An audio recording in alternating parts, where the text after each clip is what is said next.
الذين آتيناهم الكتاب يتلونه حق تلاوته أولئك يؤمنون به.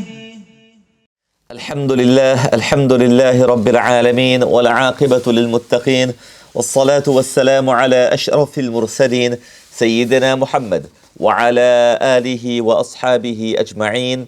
أما بعد, Assalamu alaikum wa rahmatullahi wa barakatuh.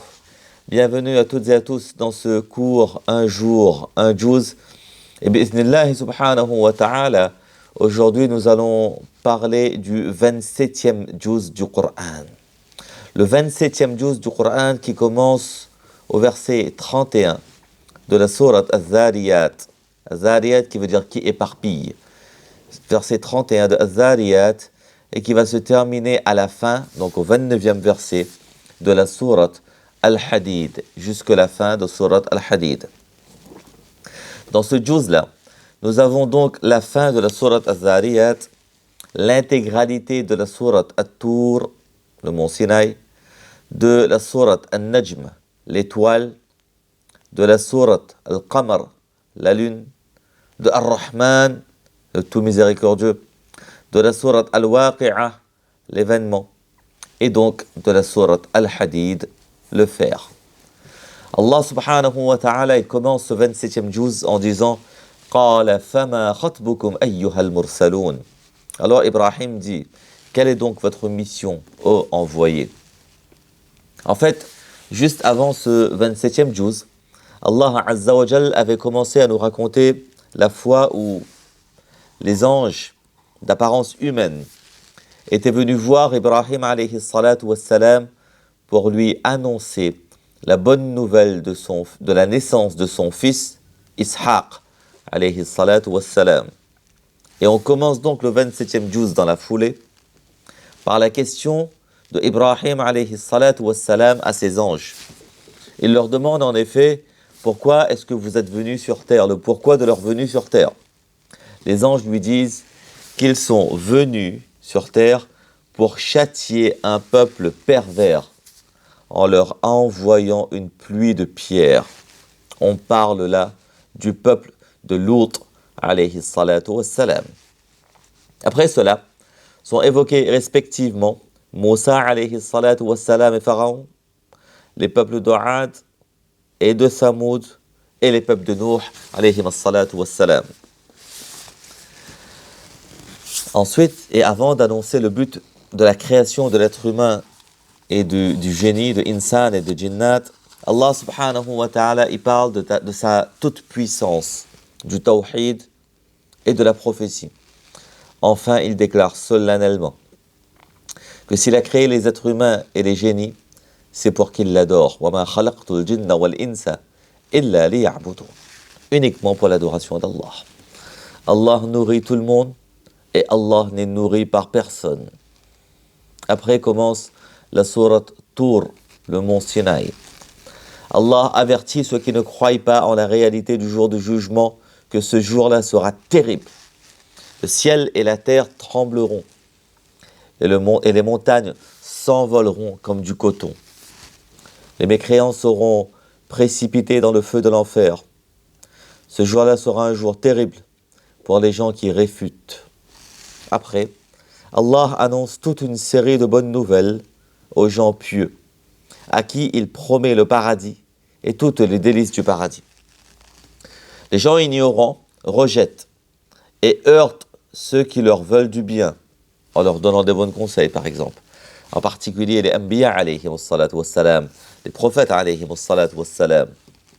Et les gens qui ne savent pas, les gens ignorants, eh bien disent des sottises et des bêtises sur les gens qui leur veulent du bien, à l'instar des prophètes alayhi salatu wassalam. En fait, les incroyants sont d'une nature mauvaise. Allah demande au prophète Mohammed sallallahu alayhi wa sallam de faire preuve de patience. Allah est avec lui. Ensuite commence la sourate An-Najm, l'étoile. Allah y relate l'histoire du Mi'raj, l'ascension du prophète Mohammed sallallahu alayhi wa sallam. Le prophète n'est pas un égaré. le prophète Mohammed sallallahu alayhi wa sallam arriva très près, très proche de la lumière d'Allah. Allah lui a révélé de tels secrets qu'il n'a jamais révélé à personne d'autre. Allah déclare que la vision du prophète Mohammed sallallahu alayhi wa sallam ne fut ni trompée, ni altérée. Il vit l'attribut le plus convaincant de la toute-puissance d'Allah. Allah s'étonne du fait que les gens puissent douter de la véracité de ce voyage, du Mi'raj, alors que les paroles du prophète Mohammed sallallahu alayhi wa sallam n'ont rien de personnel. Il ne transmet que ce qui lui a été révélé. Inventer des choses est le propre des mécréants. Les prophètes alayhim as-salatu was-salam ne suivent pas leurs doutes, ni leurs propres pensées. Tout leur est révélé de la part d'Allah. وَمَا يَنْطِقُ عَنِ الْهَوَى إِنْ هُوَ إِلَّا وَحْيٌ يُوحَى.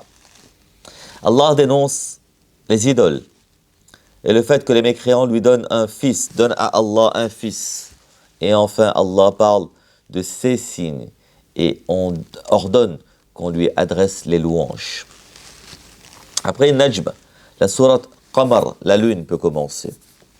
Allah évoque le miracle qu'il a accordé au prophète Mohammed sallallahu alayhi wa sallam. En effet, par un signe de la main, la lune va se fendre devant le prophète Mohammed sallallahu alayhi wa sallam. Les incroyants ont traité cela aussi de mensonge. Allah utilise cette histoire pour annoncer le début de la fin pour les mécréants. Ceux-ci ont accusé en effet le prophète Mohammed sallallahu alayhi wa sallam de sorcellerie et de mensonge. Les gens ne changeront décidément pas.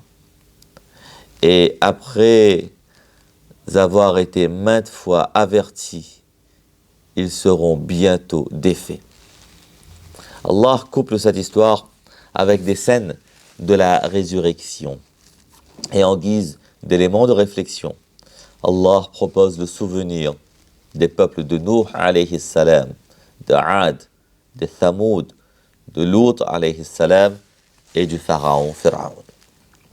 Après cela, la sourate Ar-Rahman, le clément, le tout miséricordieux, Ar-Rahman, Allama al-Qur'an. On retrouve un nombre impressionnant de faveurs d'Allah. Et Allah demande aux gens de réfléchir et de prendre conscience. À intervalles réguliers, Allah pose la question suivante aux êtres humains et aux génies. Lequel des signes des attributs de votre Seigneur renierez-vous? Fabi ayyi ala'i rabbikuma tukazziban. Allah rappelle les faveurs, les cadeaux du Coran, de la connaissance, de la création de Adam, de la parole, etc., etc. Et en rappelant tout cela, Allah nous encourage à nous souvenir de lui et à le remercier. Allah nous parle aussi du fait que l'être humain est amené à périr un jour, alors que Allah est éternel. Il nous parle aussi de la Qiyamah et du jour du jugement. Ensuite, Suratul Waqi'ah, l'histoire, l'échéant. Allah il déclare qu'il n'y a aucun doute dans la réalité de la fin du monde. Les gens pieux auront leur livre de compte dans la main droite et les pécheurs le recevront dans la main gauche. Les gens coupables de mauvaises actions devront goûter aux arbres empoisonnés et à l'eau bouillante de l'enfer. Qu'Allah nous protège. Les mécréants se doivent de savoir que le Coran est une grande faveur de la part d'Allah et qu'il a été très précieusement gardé et conservé au ciel et que seuls les purifiés peuvent le toucher. Pour terminer dans ce 27e juz, nous avons la sourate Al-Hadid, le fer. Allah nous explique que toutes les créatures de l'univers chantent les louanges d'Allah. Allah est le savant et il lit même dans les cœurs. Il est demandé aux musulmans de ne pas être avares dans leurs dépenses dans le chemin d'Allah. Donner dans le chemin d'Allah revient quelque part à investir dans la banque d'Allah qui nous le rendra beaucoup plus au centuple. Les personnes pieuses ne se plaignent pas outre mesure dans les périodes creuses et ne deviennent pas arrogantes dans les périodes fastes. Les gens du livre se doivent de savoir que le fait de donner avec abondance ou non ne résulte que de la volonté d'Allah. Voilà donc pour ce soir. Petite note, c'est que ce soir on a deux sourates très connues, Ar-Rahman, très connues, mais on a aussi la sourate Al-Waqi'a. Al-Waqi'a, il est de bon ton de le lire chaque nuit, après Maghrib par exemple, et Inch'Allah, eh bien, la pauvreté ne nous atteindra pas, bi'idhnillahi subhanahu wa ta'ala, le besoin ne nous atteindra pas si on lit Al-Waqi'a tous les jours, le soir, Inch'Allah. Voilà donc, de manière synthétique, les principales thématiques traitées dans ce 27e juz du Coran. L'objectif pour nous est de lire au minimum une fois ce juz aujourd'hui. Qu'Allah subhanahu wa ta'ala nous donne le tawfiq et la ikhlas. Qu'Allah nous accorde l'amour du Coran, la relation avec le Coran et la pratique du Coran. Qu'Allah nous compte parmi les Ahlul Coran. Amin.